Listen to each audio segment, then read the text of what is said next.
afternoon, everyone.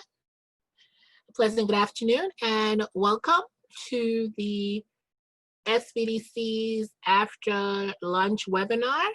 My name is Priscilla Liebert Calder. I am the event coordinator here at Rutgers-Newark Small Business Development Center. And on behalf of our director, Dr. Tendai Ndoro, I would like to welcome you to this webinar today called Analyzing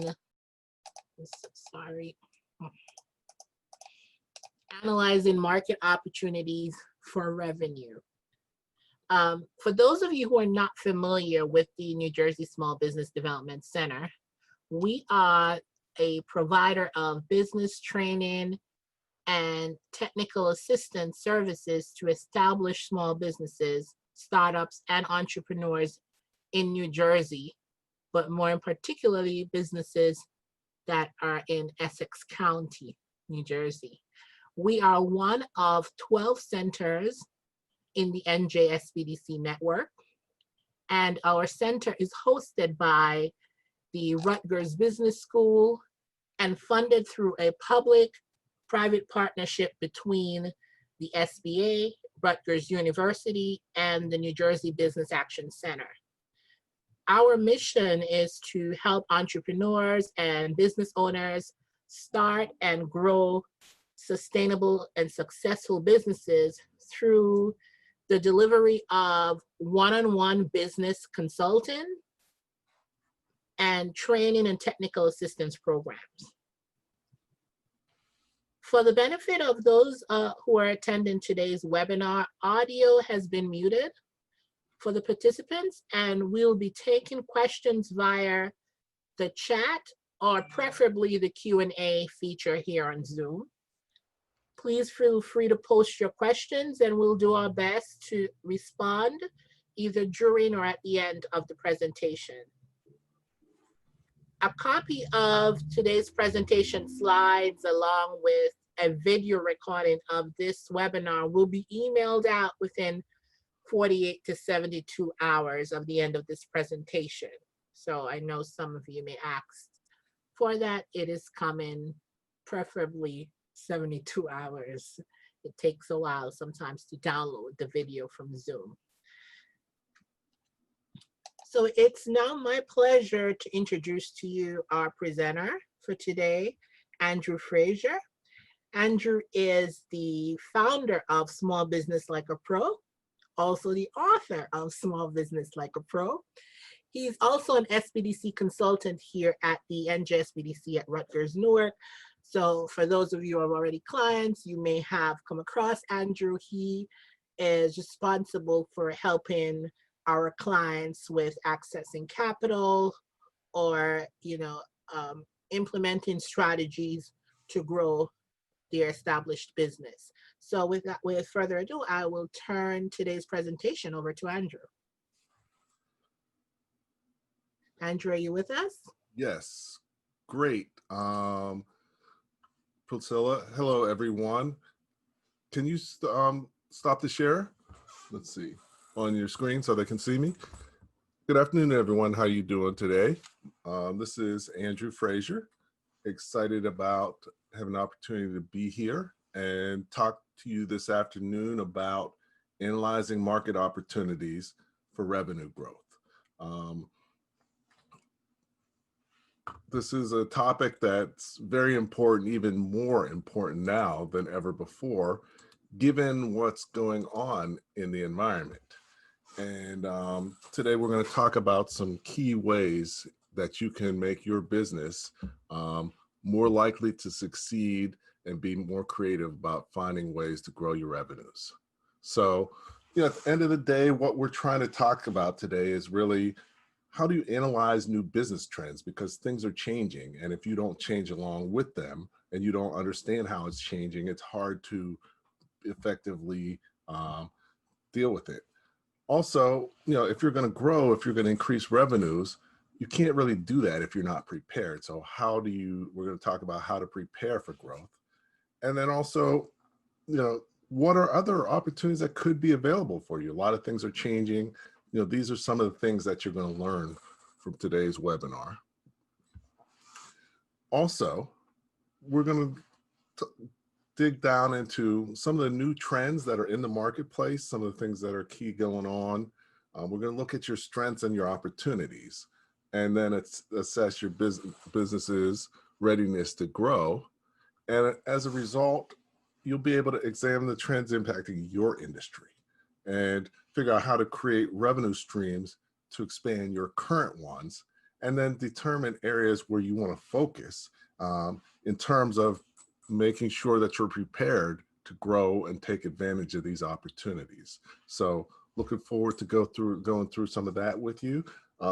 If you're ready to move forward, just take a second, type "I'm ready" in the chat, and then we'll get ready and get started real soon. Great. Okay. So definitely we'll get ready and get started. You can hear me. Okay. I see Maria's ready. Cecily's ready. Karima's ready. All right. All right. So I guess we're ready to go. So let's take a look. As Priscilla mentioned, I do work with SBDC, which does great training and counseling for entrepreneurs and business owners, and definitely feel free to follow up with her and through their website for more details, or if you need help in a specific area of business, she can help to guide you where you need to go. Again, my name is Andrew Frazier. Have a background, I've worked with over 500 business owners one-on-one, taught thousands of people about business, and have a lot of experience both in business and in entrepreneurial businesses, as well as in working for other people. So really just have a good understanding and try and bring all that together in everything that I do in terms of coaching and teaching. So what's going on now? There's only a few things going on in the world, I guess. Things are kind of interesting out there. So we've really got 4 different crises happening all at once. So we've got the health crisis. Everybody knows about coronavirus. It's impacting our businesses. It's impacting our lives. And it's continuing, and we don't even know where it's going to stop. So, that's something that's really impacting our lives. But not only that, we have a financial crisis as a result of the coronavirus. Financially, things are happening in our country, other countries, in our neighborhoods, in our states that financially haven't happened before. And there's going to be consequences, not just now, but into the future. So we got to understand the environment that we're in. And then also there's a human rights crisis, not just in the United States, but across the world, but highlighted by what's going on with Black Lives Matter, and just in terms of human rights and people seeking equality and fairness in different ways. So you've got all those things going on right now that's impacting business as well as personal things. So because of that, there's some important questions that you should think about in terms of business. So number one, what's important? If you have a business or you're thinking of have a business, one of the first things you want to do is make sure you survive the crisis. So what does that mean? That means, financially, making sure that you have the financial wherewithal, making sure you have the right strategy, you're doing the right things to survive.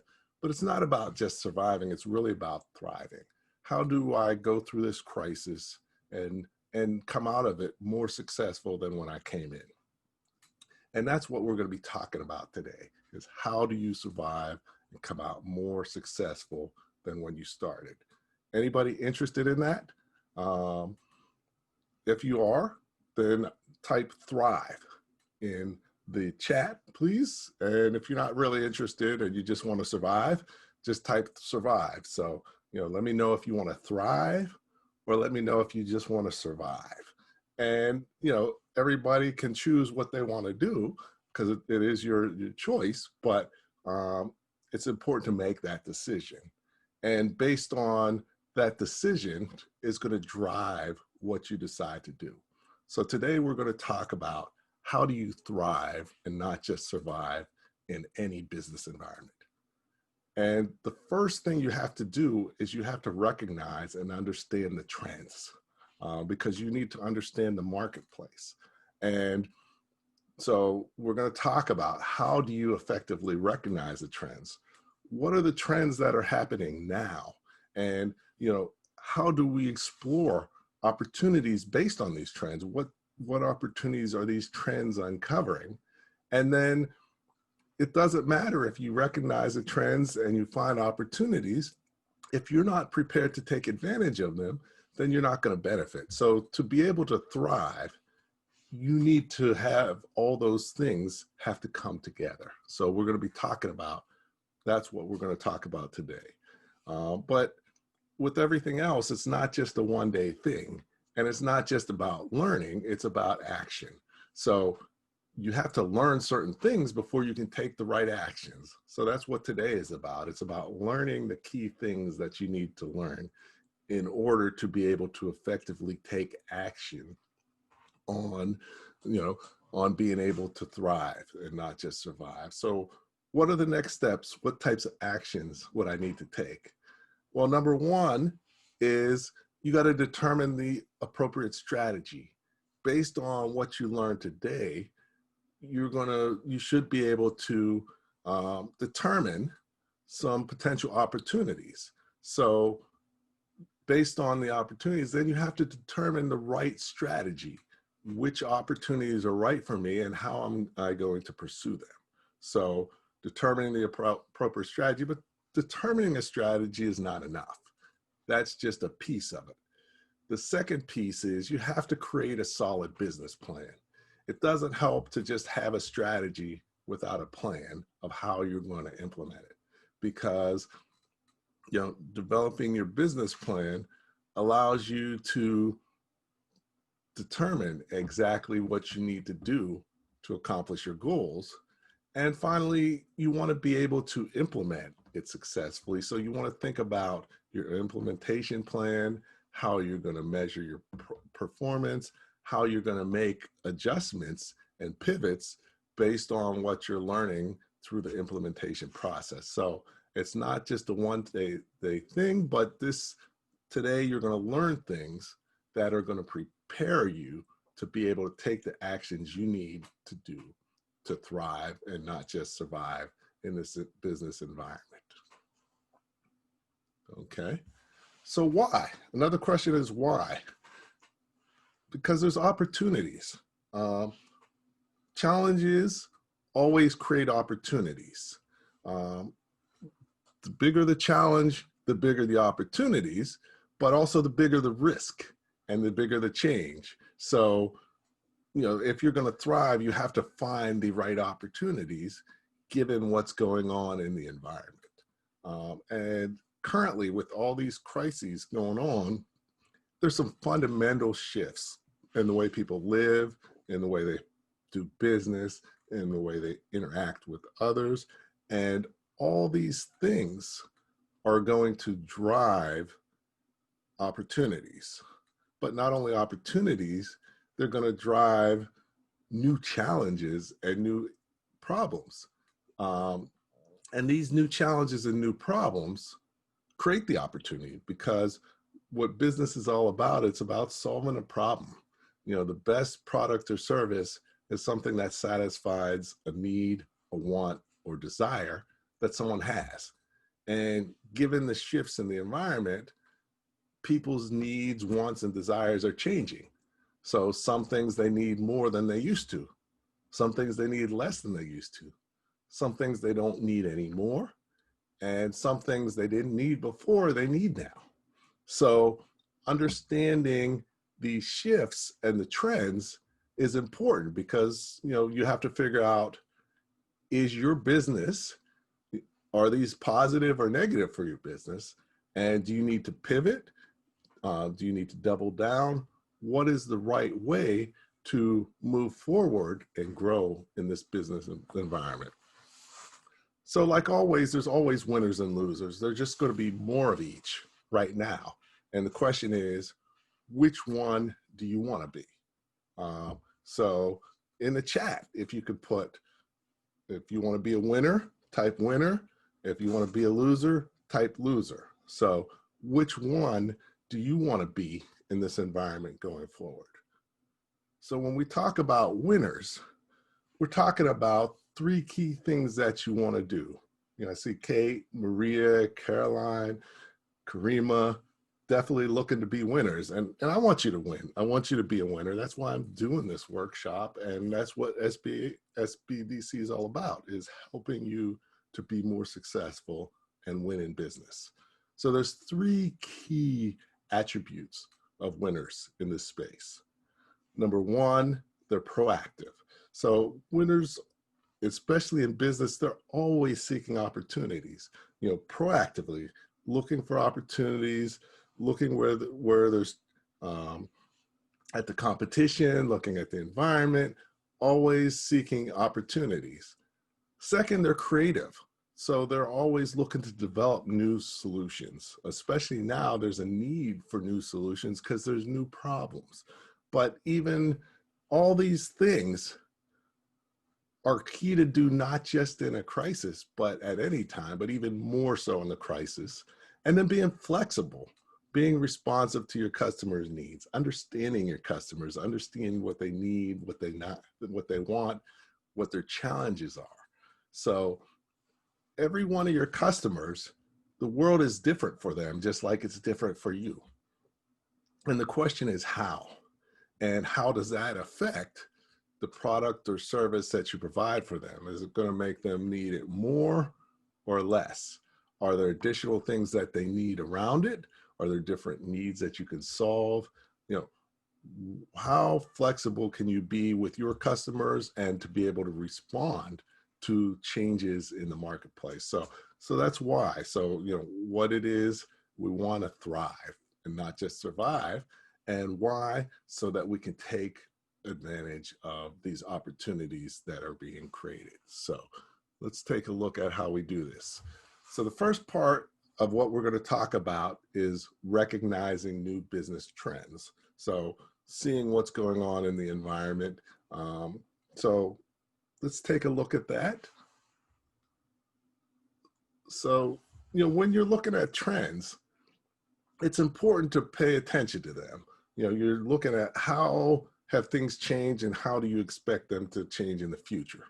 And then there's a million trends out there, but what are the ones that are affecting your business right now? And what are the solutions that you can provide? And like we talked about, being proactive, being creative, being flexible in terms of paying attention to the trends and taking advantage of them. So, you know, that's the first step, is, you know, understanding that you need to pay attention, looking at the trends, seeing which trends are affecting your business and how and why. The second thing is you want to pay attention to customers and the trends, that how they're affecting them. You know, keep an eye on, you know, your customers have changing needs, wants, and desires. You know, are their needs the same as they were before? You know, do they need the same products? Do they need more or less of the same products or services? Are there some that they don't need at all? Are there some things that they need that they don't have? All these things are going to add up to whether you're able to thrive and not just survive in any business environment, and especially this business environment, because it's all about the market and your customers and being able to provide value for them. And if you don't do that, somebody else will. So that's why you have to be proactive. That's why you have to be flexible. That's why you have to be creative if you're going to do that successfully. So paying attention to customers, looking at different trends and what's going on in the marketplace. So now, how do we do this? What does that look like? So if we're talking about trends, there's 4 key areas where there's significant trends that are inspiring change. So, you know, you've got the old ways of having done stuff, but, you know, there's a lot of change going on, and then there's going to be new ways. And not all of the old ways are going to go away, but many of the old ways will. So what are the changes they're going to be, and who is going to provide for those changes? So if we look at them, you break it up into 4 key areas. The first area is on the home front. On the home front, at home, there's many things that are different than they used to be at home. More people are spending more time at home. More people are working from home. So, on the home front, a lot going on, a lot of change. But not only that, on the work front, the work environment is totally different. Number one, safety is more important than ever in the work environment. Number two, many work environments are changing, going virtual, working from home, different ways to deliver your products and services. So not only what's changing on the home front, but what's changing on the work front, and how are these changes going to affect you, your business, and what type of opportunities do they create? There's also the health and safety areas. Now that the crisis has happened, there's a lot more emphasis on health and safety than ever before. So not only on the society-wide or the company-wide basis, but on the individual and the family-wide basis in terms of looking at your health. People are looking for more holistic treatment, looking at more healthier options, as well as other types of health and safety issues due to the virus and due to other things. So it's fundamental changes in health and safety. And finally, information and analysis. That's always been changing with technology and other things, but it's changing even faster now.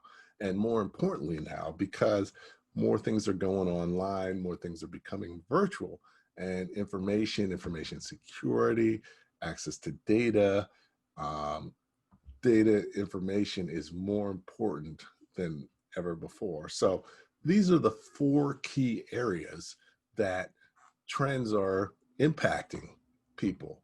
So if you think about your business, how might the trends be impacting your business? So, on the home front, are you impacted by more people spending more time at home?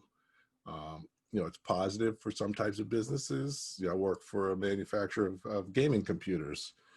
They're doing really well right now, but if you have a sit-down restaurant, they're not doing really well right now because of how the trends are going.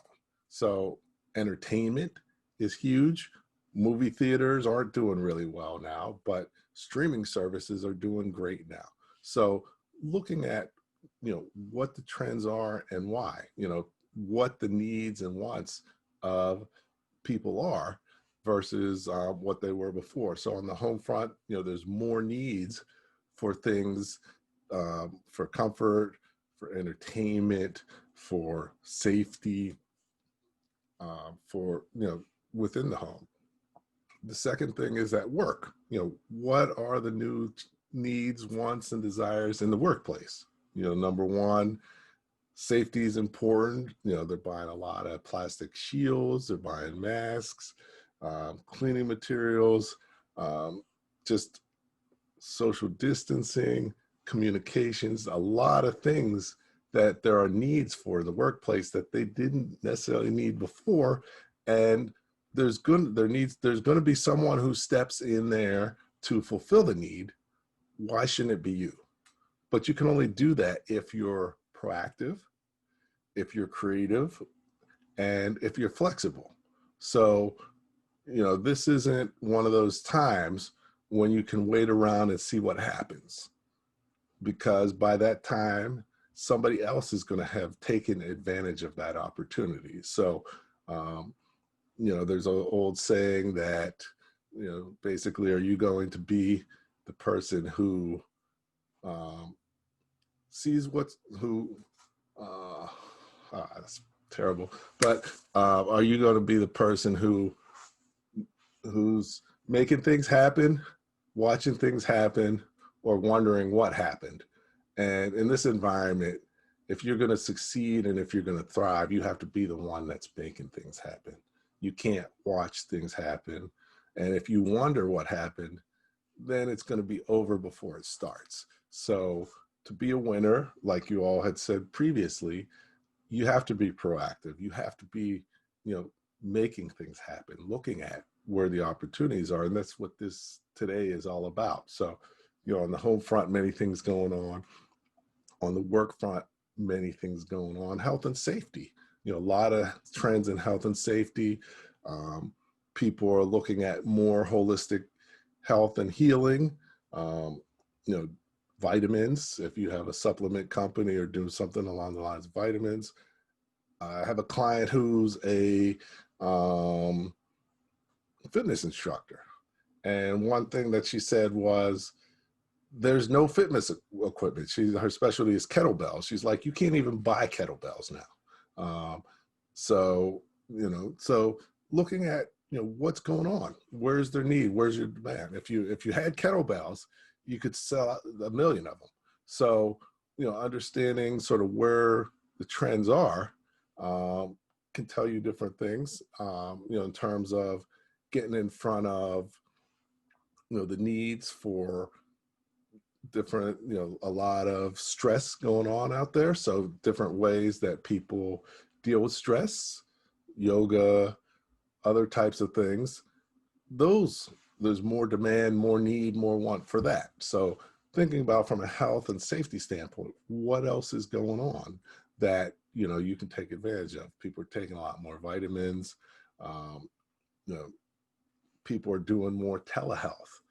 Rather than they don't want to go out to the doctors or don't want to have to go out, a lot more people are doing health over the phone, over the computer, a lot of technology opportunities and other things involved in that. So, from a health and safety, what are some of the trends? Another trend is people aren't doing all the elective surgeries and all the other things that they used to have. So as a result, the medical insurance companies are making record profits because they're not spending the money that you're paying them, because people aren't using medical services the way they had before the crisis. So what are some of these services that people aren't taking advantage of the way they used to, but maybe still have the need? Is there something that you can do, or your business can do in that environment? And then finally, information and analysis. You're looking at um, what information is out there in terms of, of course, there's a lot of information used for marketing, either, for you personally, for your business, or there's a lot of services that provide marketing information to other businesses for them to grow.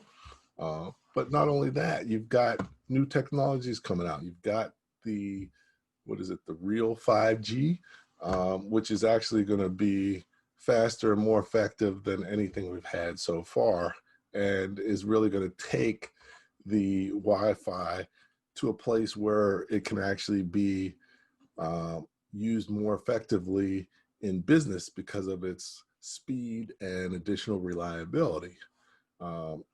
There's going to continue to be more and more things in the information analysis side too. So understanding, looking at, trying to see what trends are impacting your business is key. So, so when we're looking at trends, we've talked a little bit about the types, the key types: home front, work front, health and safety, information and analysis. And we're going to talk a little bit more about those as we go forward, along with some examples for a lot of businesses, because I think that'll make it even clearer. But make sure that you understand that trends are key and important in being able to proactively react in this environment. So now we're going to talk a little bit about revenue opportunities, new revenue opportunities. Anybody interested in exploring new revenue opportunities? If you are, just type revenue in the chat. So if you want more revenues, type revenue or even more revenue. And then we're going to spend some time talking about how you can get more revenue and what you need to do in order to do that. So let's see, Shadays wants some revenue. um, Kate as well, Caroline, definitely Patrick, more revenue 10 times. I like that. Not just a little more, but a lot more. And that's what we're talking about, thriving. Hey, Lola, more revenue. Excellent. So 1,000 times. Look at that, Cheyenne. Okay. Okay. So we're going to talk about how to do this. And the only limit is you, um, your creativity, your imagination, your proactivity, and your ability to execute on it. So let's talk about how you look at new revenue opportunities. So the model we're going to talk about is really consists of this. We recognizing new trends. So the first thing you got to start with is the trends. You have to understand what the key trends are affecting your business and where the opportunities are. But it's not enough just to understand and know the trends, because that doesn't necessarily do anything for you. Anybody can, everybody can know the trends, but that doesn't get you more revenues. So the piece that helps to bring you new revenues is figuring out your personal strengths. What are your personal strengths? What are you bringing to the table in order to take advantage of these trends? And not only that, what are your business strengths? What strengths does your business have and you personally that allows you to figure out the right trends for you and for your business to grow opportunity? And where all these match, that's where the opportunity is. Combining the right trend with your personal and your business strengths, you combine those three together, and that intersection is where the opportunity is to grow revenue and where you should focus and where you want to focus. So, it's not easy, but it's not hard. And it just takes some work. One of my mentors, I talked to recently, he was on my podcast, and he was like, business is simple, but it's not easy. So what we talked about here is simple, identify the key trends, look at your personal strengths, look at your business strengths, and match up the opportunities. So it's pretty simple, but that doesn't necessarily mean it's easy, because it takes some work at every step to really get into the details and dive deep and understand, okay, well, how do we really use that? So let's take a look at how we can increase our revenues and where the revenue opportunities are. So one of the most important things is looking at your key trends. So not only do you want to look at them, but you want to really assess them and assess, okay, how are they impacting you? So in your business currently, you want to look at customer demand. Is your customer demand higher or lower than it was before the crisis? Or is it still about the same? So for those of you who, if you can in the chat, if your customer demand is higher, put more. If you have less customer demand, put less. And if it's about the same, just type okay, so we can get a feel for okay. So Karima, your customer demand's up, which is good, because many people's isn't. Anybody else? Tell me a little bit. Do you have more customer demand, less customer demand? Okay, much less for Patrick, and that's common for a lot of people. Okay, Cheyenne, you're up. Great. Or is it about the same? Each business, each industry within each business within each industry can be different. One business can, one restaurant could be way down or closed, where another one could be way up. And I'm seeing that out there in the marketplace. So what's the difference? And really it's about them being proactive, being flexible, seeing the trends, reacting to the trends in the right way. So, looking at your customer demand, that's the first place, because if your customer demand is up, that means you need to first focus on how do I satisfy more of the demand, because that's going to increase your revenues from the jump. If it's down, then that tells you we may need to look at other ways to get customer demand for what we're providing, and provide different things to increase our revenue. So that's one thing that's going to drive, where your revenue opportunities are. But not only that, in your competition.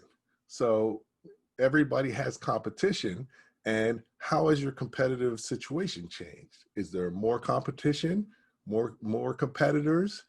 Is there are there less competitors, or is the competition about the same? So who would say that the competition is greater now than it was before? Okay. Um, Definitely some places, some businesses, there's more and more people getting into all the time. Who would say their competition is less now than they had before? Okay, Karima, yours is greater. Um, Less competition. So, you know, unfortunately, a lot of businesses, a lot of places are going out of business. So some places that are going out of business, that's reducing competition for some people. So, you know, you're looking at how the competition aspect is impacted by the trends and how they're impacting you, but understanding, how your competition situation has changed. So not only customer demand, but competition, because if your competition is more, question is, do I need to make a pivot, or how do I address that? If it's less, does that create more opportunities for us to, um, work with more of the same type of customers we're working with the same type of products and services? So you're looking at demand, but not only competition and demand, many industries are seeing their costs increase. So variable costs. So variable costs are the costs associated with delivering your product or service. So have your variable costs gone up? Have they gone down? One big thing is food cost has gone up a lot. So, if you're, a corner store and you sell soup, and usually sell soup for $1, and it would cost you 50 cents a can.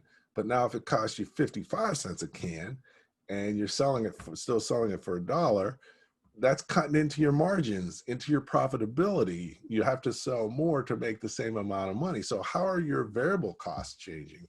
And if your variable costs are changing, where are they changing, and is there a way that you can impact it? And then also, do you need to change your pricing? And how is that going to affect demand based on your competition? So understanding how the trends as far as your costs and how that's changing. And then not just your variable costs, but your fixed costs. Is your rent going up? Is your utilities? Are you paying more for staffing? Do you have to pay more for different things to be open during the COVID crisis? So, how are your fixed costs changing as well? Because understanding that is key. And then finally, where are you now? Is your current situation better or worse than it was when we started the crisis? Who would say their current situation is better now than it was when we started? Just type better in the chat if your situation is better now than it was before. And that's great. Elaine, Karima, glad to see that. You're one of the fortunate ones. A little better, that's cool. And it's important to understand that, because if you're better, that's great, and you want to understand kind of why. It's most likely because of certain trends that are going on, and you want to understand those and understand how to take advantage of it. But also, you want to look at, is this a temporary trend or is this a permanent trend? Because some things are temporary and you want to take advantage of them while they're there, but you also want to understand that they're not always going to be there. So you need a plan for moving forward. So, okay, a little better. Okay, your property cleaning, and okay. All right. So temporary, but that's good. That's good to know it, but you're taking advantage of it. And that's what it's about, being flexible to be able to do something a little bit different, but it satisfies a need that people have in the marketplace. So that's great, Karima. definitely looking at your current situation, whether it's better, worse. Anybody else? Looks like everybody's doing better. Is everyone out there doing better than they were before? Because if that's the case, we probably don't even need the workshop. So anybody not doing as well, let me know. Type it in the chat. It's okay. You're not alone. So, definitely, um, you know, it's cool. And yeah, but this is part of the work that you have to do is analyze, understand. Okay, we've got these trends. How are they impacting us? What do they mean? What does it mean for me? What does it mean for my business? Should I continue to do what I'm doing, but more? Should I do something different? How do I react? And what's the best way? Okay, Maria, your revenues reduced. Yep, very understandable. Some people's revenues are gone. If you had to close, many people for the whole time they were closed, they lost all their revenues. But you may not have had to. I've worked with people who had brick and mortars, but they found ways to make money even though they could not be open. And that's, about part of being flexible, being proactive, being creative about ways you can bring revenue in. But as we talked about before, if you're not the one making things happen and you're just the one watching things happen or wondering what happened, then you're not going to be one of the winners because you're just going to end up with what you get. And what you get is going to be what's left over. So that's what we're here to talk about. That's what it's all about. So, you've got your current situation and then your current outlook. How do you see things going forward if you continue to do the same thing? If you continue to do the same thing going forward, do you see things being better for your business? Do you see things being worse for your business or about the same? Because, it's important to look at it that way as well. Because not only looking at today where we are, but if things continue upon the path of where you're going and you're doing what you're doing, will things be better or will they be worse? So analyzing trends in this way and understanding in this way, this gives you the insight that you need to know to have an idea the direction you want to head versus based on where you currently are. So any questions about key trends, how to look at the key trends, how to look at the key trends for your business? Okay. If not, we're going to move on to talking about strengths, because we talked about in the model before, you got to match up your trends, your strengths with the key trends to determine where the opportunities are. So if we're good with the trends, we're going to move on with strengths. So if you're ready to move on, just type ready in the box. So ready to learn about how to assess your strengths, both personal and business. Just type ready in there. Thanks, Kate, Karima. I see you're with us, and Marie and everybody. So just if you're ready to go, I'm ready to go. So just let me know, and then we'll get started in that area. Great. Thanks, Ted, Maria. I know we got more than that on there. Okay. Patience. You're ready? Okay. Anybody else ready? Okay, Cheyenne. Okay. Patrick, let's go. All right. So let's go. So let's take a look at what we got.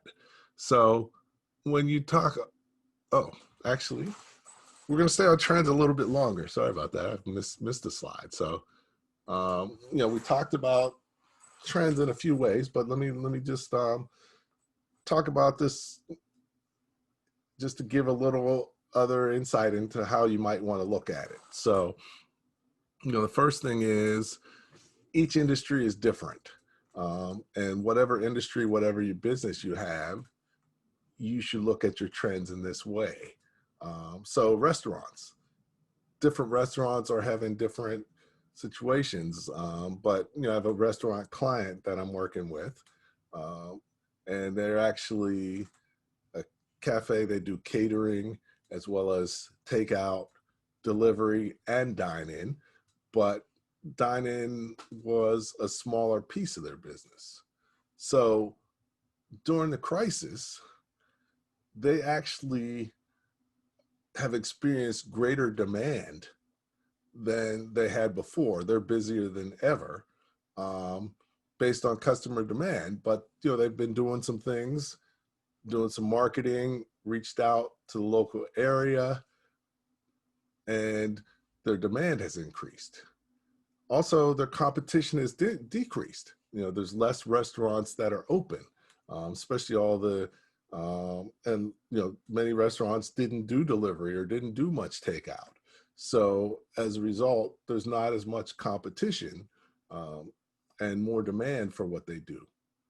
Their variable costs, so their food costs is still going up. It's still increased, but they're able to do more volume, so they're still able to make money. Their fixed costs have stayed about the same, so their current situation is good. Um, Now, the current outlook is eventually other restaurants are going to open up, and we just opened up Friday, but it's still going to take some time before people they get back up to the as busy as they had been before. But for that restaurant, looking at the trends, things are positive. But turn it around, I talked to a person who recently opened a diner. Um, Diners, a lot of them don't really have much takeout. Even if they have a big takeout business, it's still way less than half of all the business that they do. So as a result, there's less customer demand for what they offer. So, demand is down.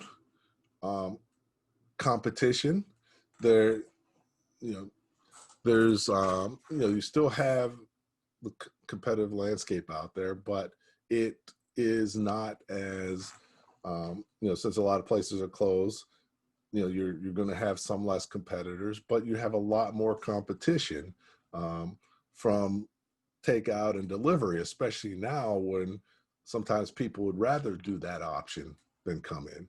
So, customer demand is down, you have more competition, your variable costs are up. So, that's a third negative. Your fixed costs are the same or maybe even more because you have to spend money to um, get your facility set up for COVID and for the requirements of it.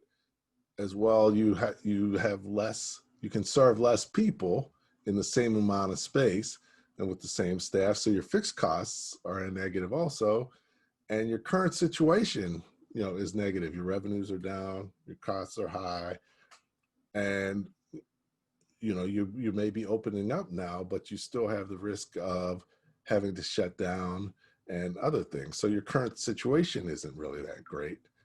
And then you look at your current outlook, and it's probably okay. You don't really know where things are going.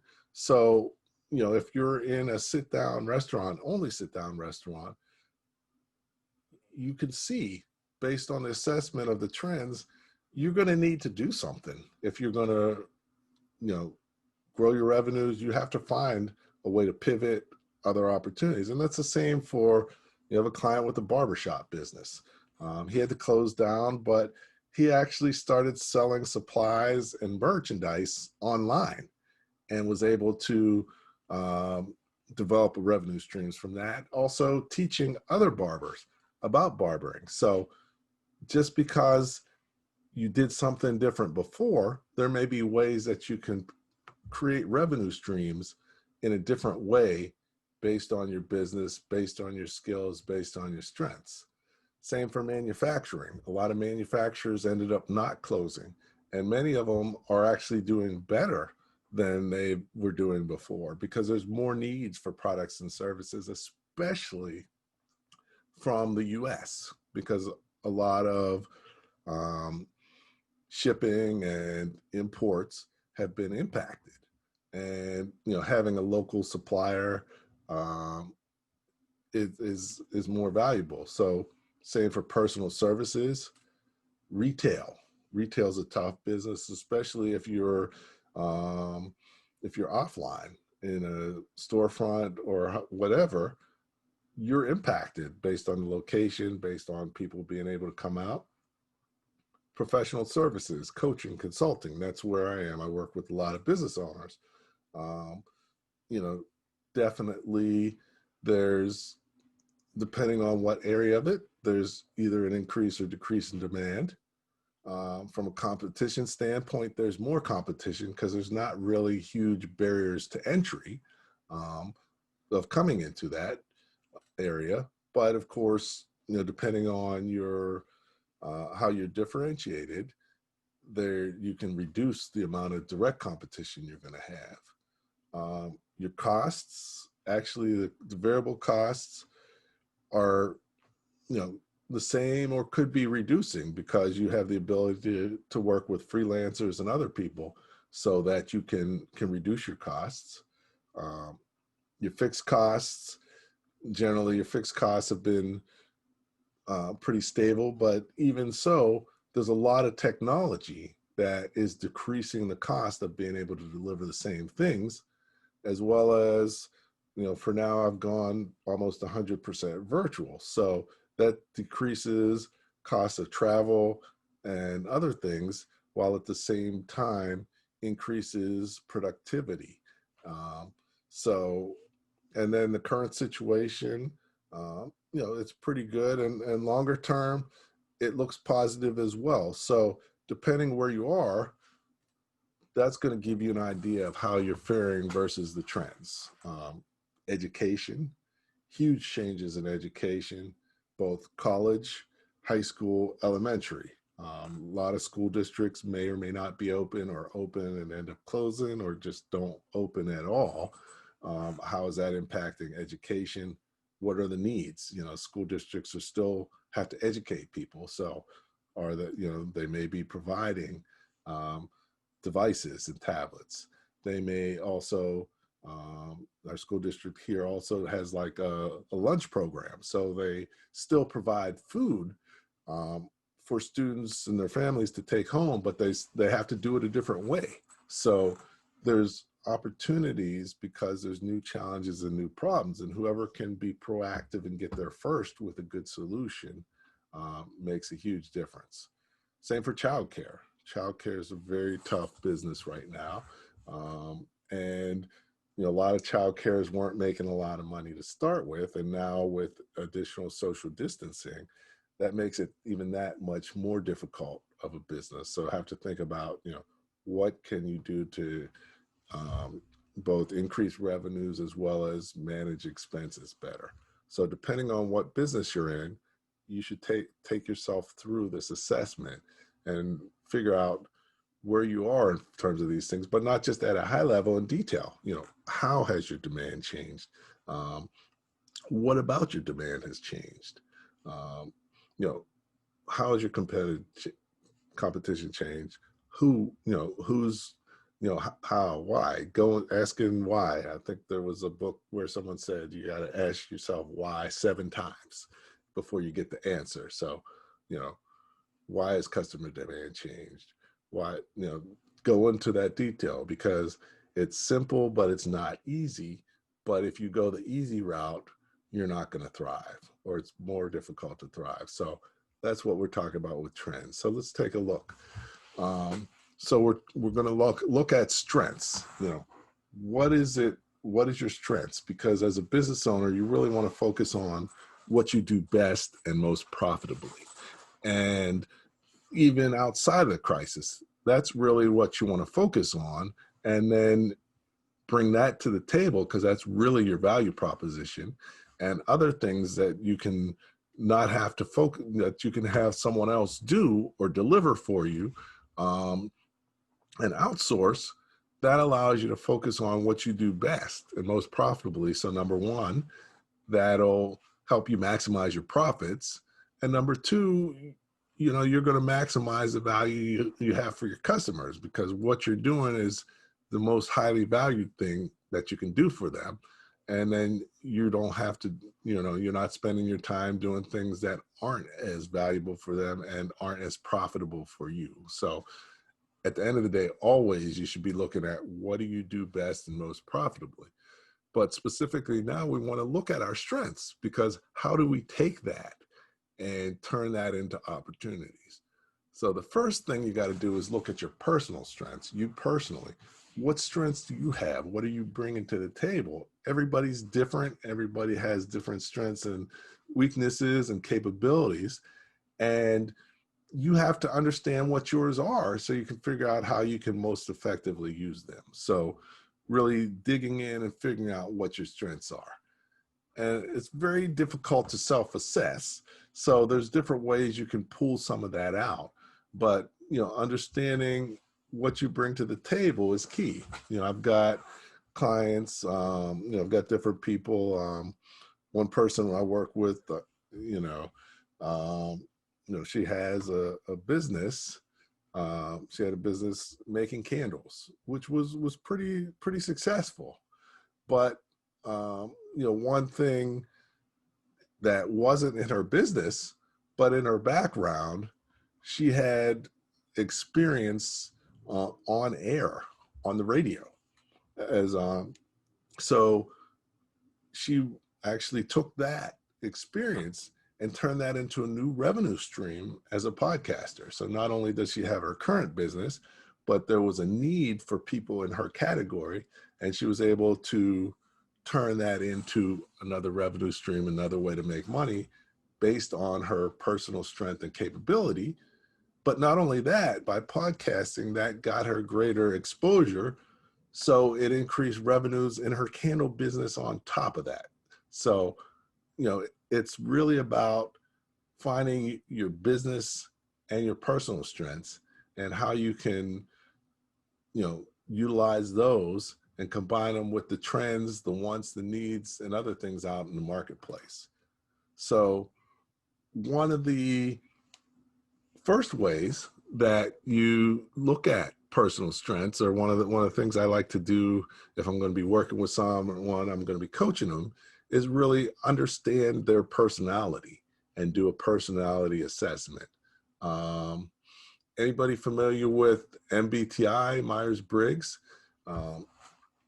That's a personality assessment that can really tell you a lot about you.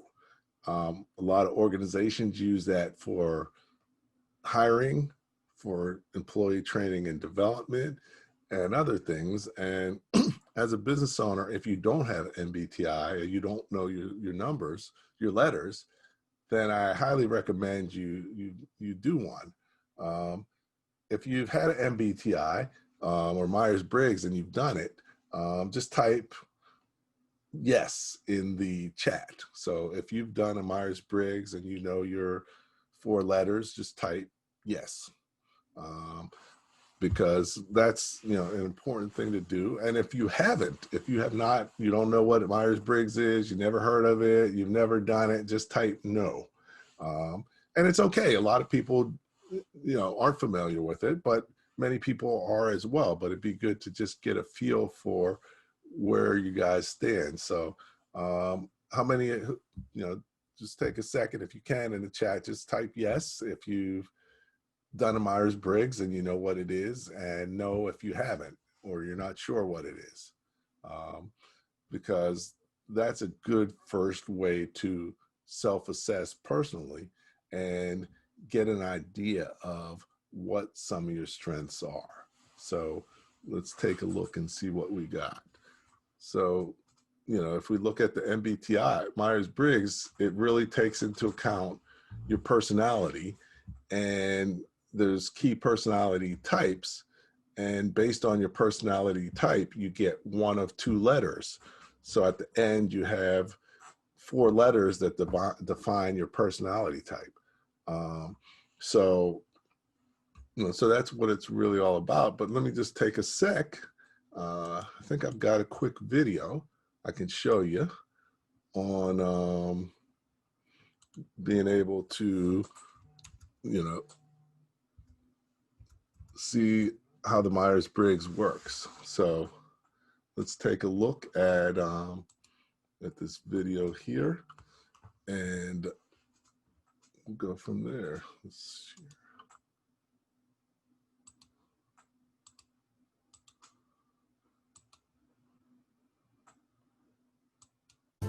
Say hello to Jill and Bill. They work together, but couldn't be any more different. See how they unwind after a long day. How they take in and express information, like giving directions. Take Pine Street 0.6 miles, turn right on Chestnut Avenue, go 5 blocks north. It's the blue house on the left, number 1943. Here, let me write it down. Go that way until you see the Stop and Shop, and then walk toward the ocean. You can't miss it. How they make important decisions. How they organize things like vacation plans. How they sometimes don't get along. But why is this? Perhaps the Myers-Briggs Personality Framework can provide answers. The Myers-Briggs Type Indicator Assessment is an effective way to assess your innate personality type preferences. Knowing your preferences can better equip you in making decisions, communicating with others, and so much more. For example, some people gain energy by interacting with others, while some recharge through quiet reflection alone. Some people take a detail-oriented approach to information, while others are drawn to the big picture. Some folks take an analytical approach to decision-making, while others focus on how their decisions will impact others. And some people prefer to make and stick to plans, while others take a less structured approach, keeping their options open. All you have to do is take a brief assessment to identify your preferences and determine your 4-letter personality type. Rest assured, it is not a test. There's no such thing as a right or wrong type, and it can't predict the future. But the Myers-Briggs assessment can provide you with a better understanding of yourself and those around you, at work, at home, and anywhere else you may go in life. It's never a bad time to work on your personal development, so get started. Okay, so that gives you a little bit of a feel for what the Myers-Briggs is. And, like it said, it's not, there's no bad thing, but it's more about understanding how you and others perceive the world. And as a small business owner, the key to success is being a good leader. And it's very difficult to be a good leader if you don't understand yourself, because everything starts with you as far as being a good leader. But you also have to have emotional intelligence, or EI, where you have to be able to understand other people you work with. And the Myers-Briggs framework gives you a good way to be able to do that more effectively. So also, it can be a lot of fun. But with Myers-Briggs, there's 16 different personality types, and each one is distinct and in itself. And there's a lot of research and there's a lot of online stuff, but I'm just going to show you this quick video that runs through the 16 personalities of bosses that can give you an idea. And you've probably seen one or more of these, and you may be one or more of these, but it's important to understand how different people can be. And it's their personality. It's not necessarily a problem, a defect. It's just who they are and how they view the world. So let's take a quick look at that and go from there.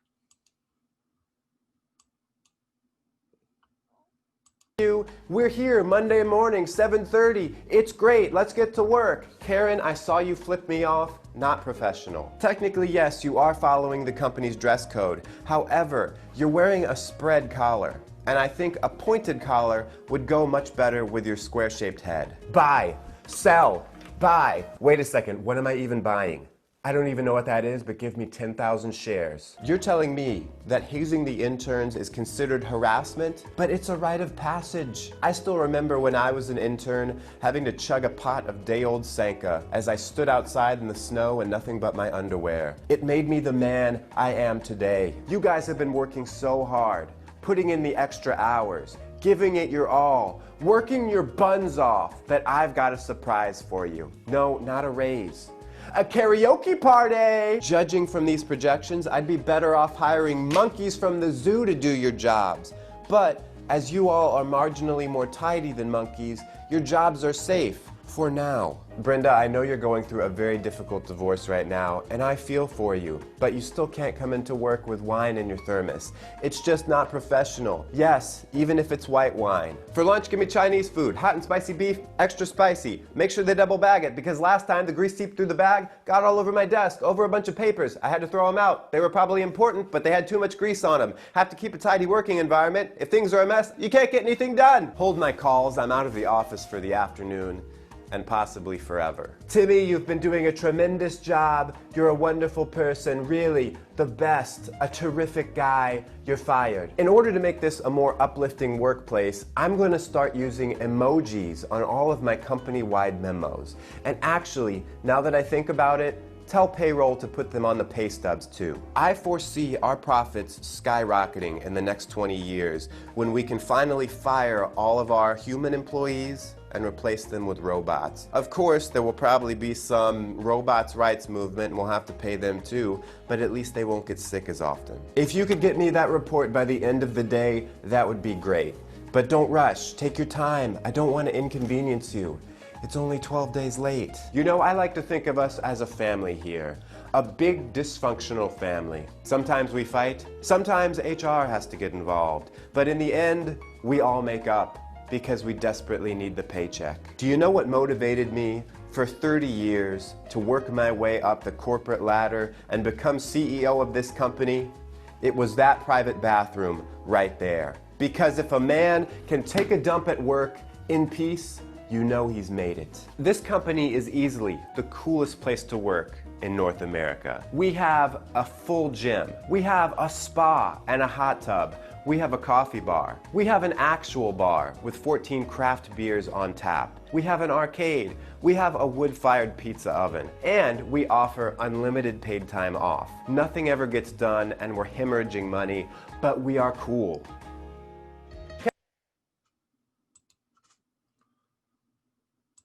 Okay, so hopefully you enjoyed that. That was just a little something to, get a little bit of a picture into the different personalities. But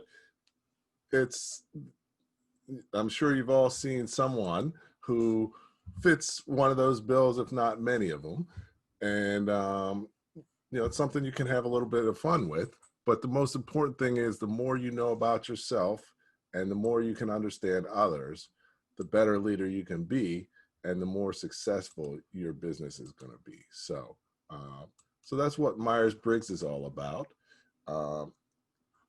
There's also another assessment called the DISC assessment, which is a little bit similar, but it looks at things in a different way in terms of figuring out your leadership style, in terms of how dominating it is, how you focus, how much of a focus on influence, on steadiness and conscientiousness. So it measures sort of where you are and where your assessment is, based on that. So, DISC is another good one, and each one tells you something different, and you can learn from different ones. As I put in the chat, they can be expensive, but they don't have to be. There are online versions that are free watered down versions or are low cost versions. I've done some with Truity, but there's several different providers out there. So you don't necessarily have to spend a whole bunch of money on it. But it's good to get some results.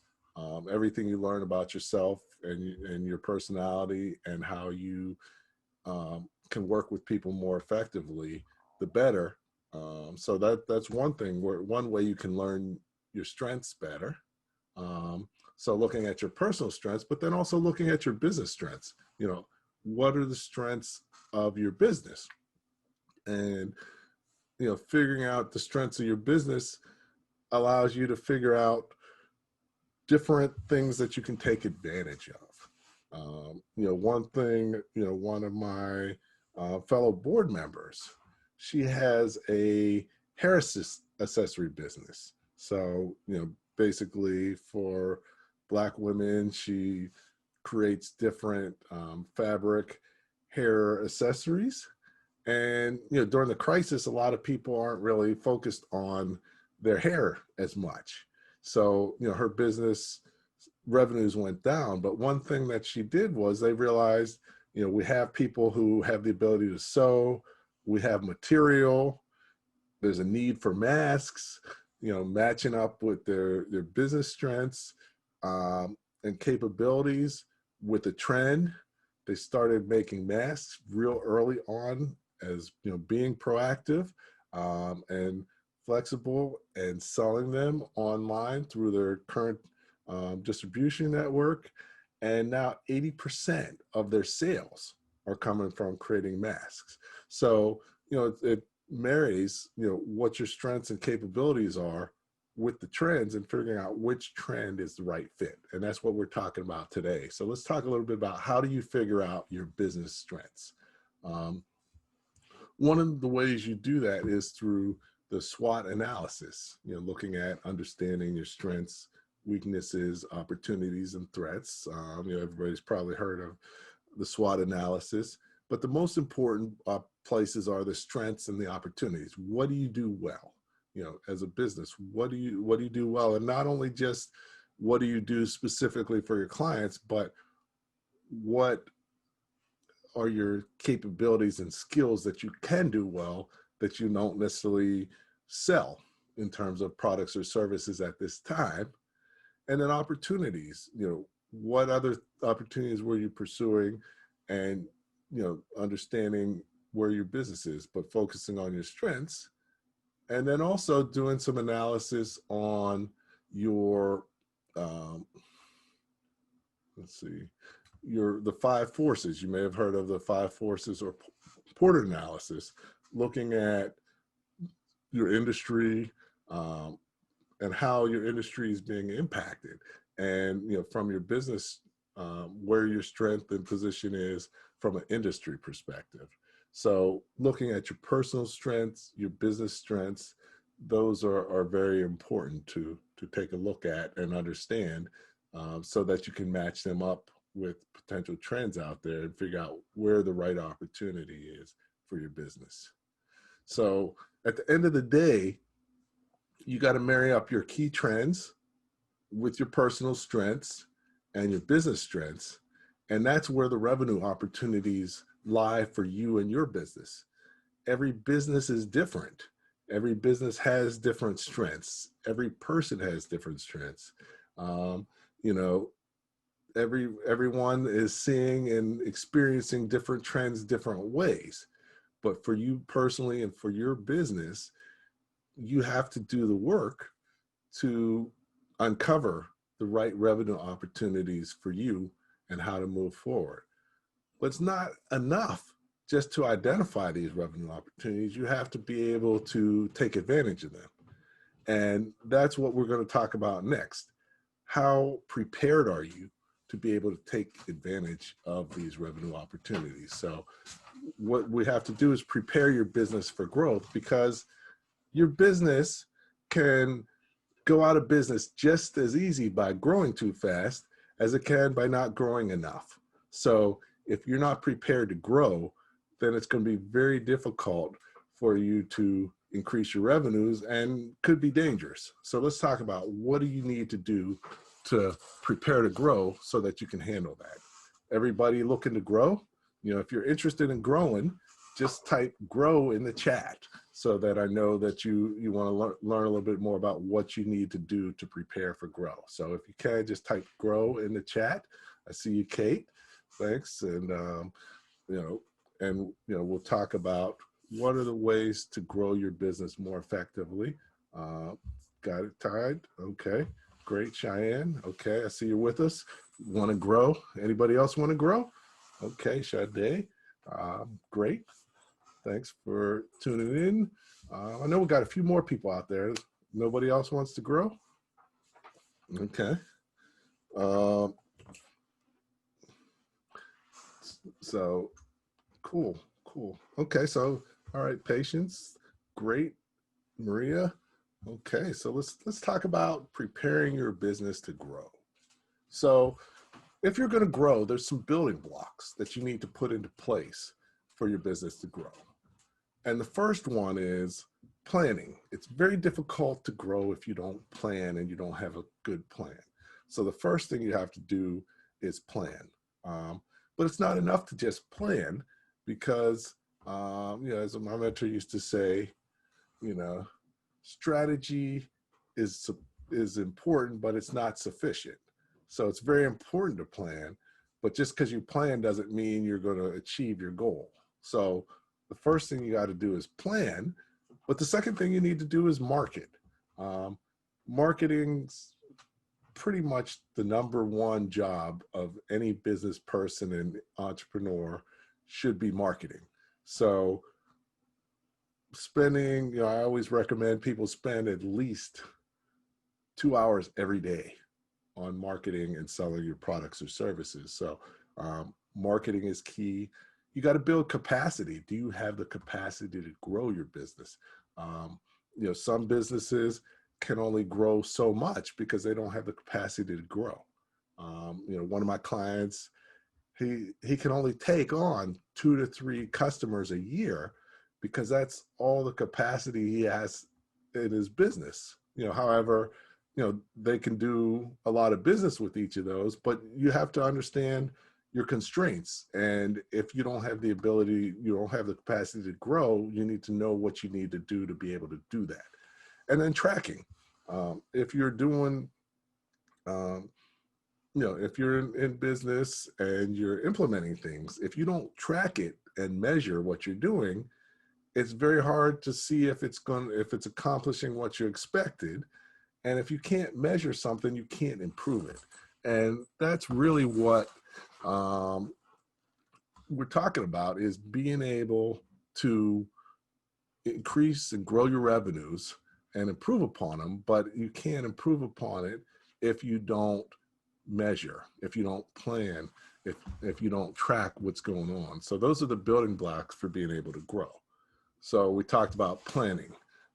There's different types of plans you should have, but everyone should have a business plan. It doesn't have to be 150 pages, doesn't even have to be 50 pages, but it has to lay out the steps for you and for your team so everybody knows what you're doing, where you're going, and why. So, having an overall business plan is key. You also need to really spend time on your marketing plan, which is part of the business plan, but extremely important piece on figuring out, what are the right products and services, how much should you be charging, who is the right target market, how are you going to reach them? Critical questions if you're going to grow your revenues. So planning, you want to spend time doing your planning and resources. Number 2, you got to market. You got to get out there in the marketplace.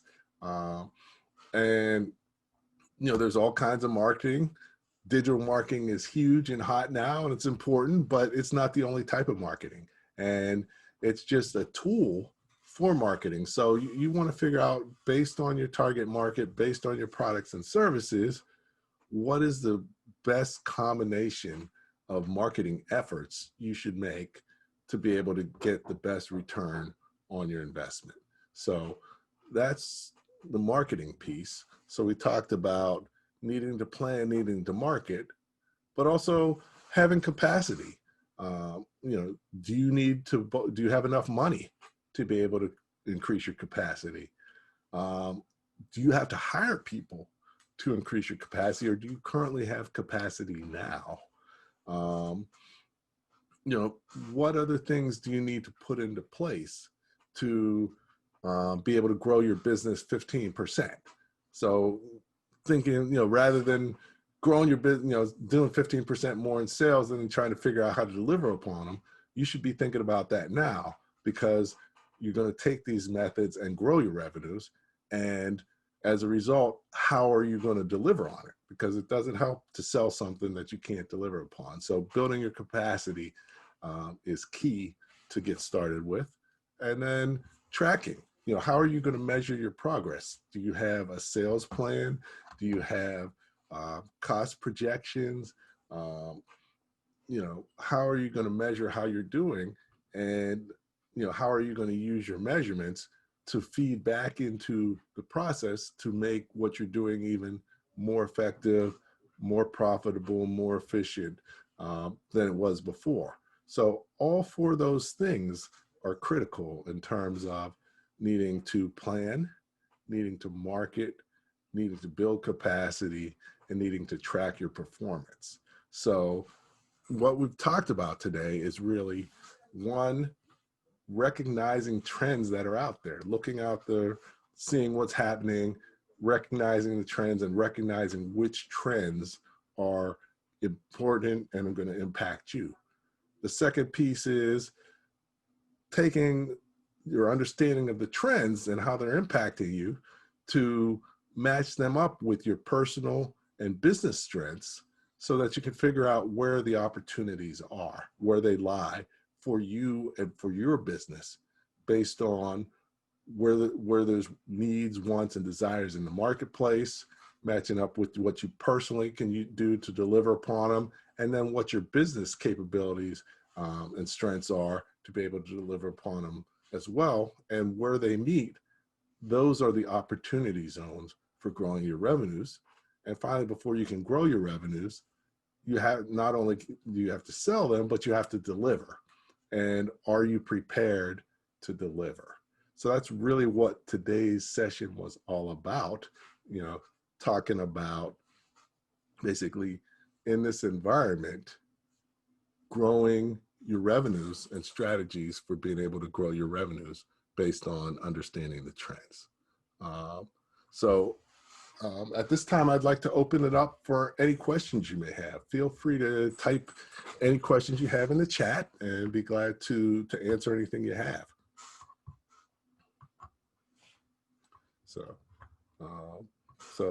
Hopefully we covered a lot of good things, a lot of ground.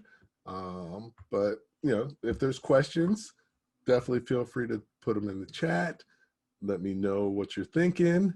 Let me know if this, comments, feedback as well. Hopefully this was something helpful to you, well worth your time, because that's really what it's about. And, the goal is to, help you learn more about how to make your business more successful. And, I always look at it as failing to plan is planning to fail. So this is a good part of planning for your success. And, as a business owner, there's really two ways that you can learn. Either you can plan and prepare to learn, or you can lose money. So, which way do you want to learn? You want to learn by losing money, or you want to learn, want to learn by planning and preparing. So you talked about, thanks, Caroline, for your feedback. Patrick, how can I find additional assistance and resources to increase revenue? Excellent question.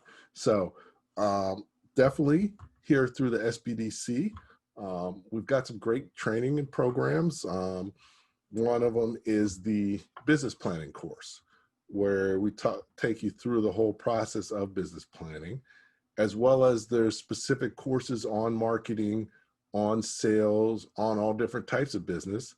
And then you can request counseling. You have an opportunity for free counseling, for a free counseling session with a business expert, such as myself, in different areas. I focus more on the finance and financial management, but they've got some very capable people on the marketing and sales side.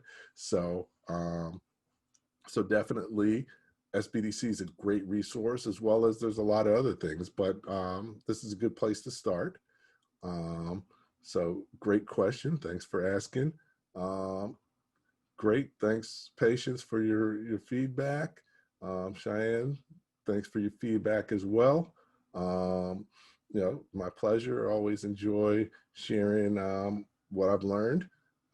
So excellent. So free, did I say free? Free is correct. SBDC is funded by the SBA and other organizations. So mostly all of their services are free. There's a nominal cost for some of the training and workshops, but it's effectively pretty much free relative to really how much it should cost. So yeah, definitely take advantage of that, and the counseling is free. So, encourage you to take advantage of that. And yeah, definitely. And for SBDC, there's no membership. And since you signed up for this course, they should have you in their database now. So, as a result, feel free to reach out to them via email. Priscilla set you up, as well as on their website. There's generally a different SBDC in each county. So depending which county you're in might be the one that you end up working with. But you can go online to SBDC, .org, and connect. And then the one that we're doing this out of is SBDC Rutgers-Newark. So if you're in Essex County, definitely we'll go through Priscilla and here and be able to get access to resources. So that's cool. So yeah, so definitely it's my pleasure. Thanks for taking time out of your busy schedule. Feel free to reach back out through Priscilla to the SBDC, and I wish you much success with your business planning, programming, and that you're able to make it through the crisis successfully and not just survive, but thrive. And also, if you're free this afternoon, I'm doing the next webinar right after this. And this webinar is called, let's see. So the next webinar is optimizing your business model to improve profitability. So taking a little bit of what we learned here about growing revenues and taking it to your business model and looking at your business model in terms of how do you overall increase profits. So it's nice to increase revenues, but it's even better to increase profits. So we're going to talk a little bit about how you do that starting at 3 o'clock to 4:30. So look forward to seeing you then if you can. And thanks. I'll catch you then. I'm not sure if Priscilla, you're on, if you want to say anything.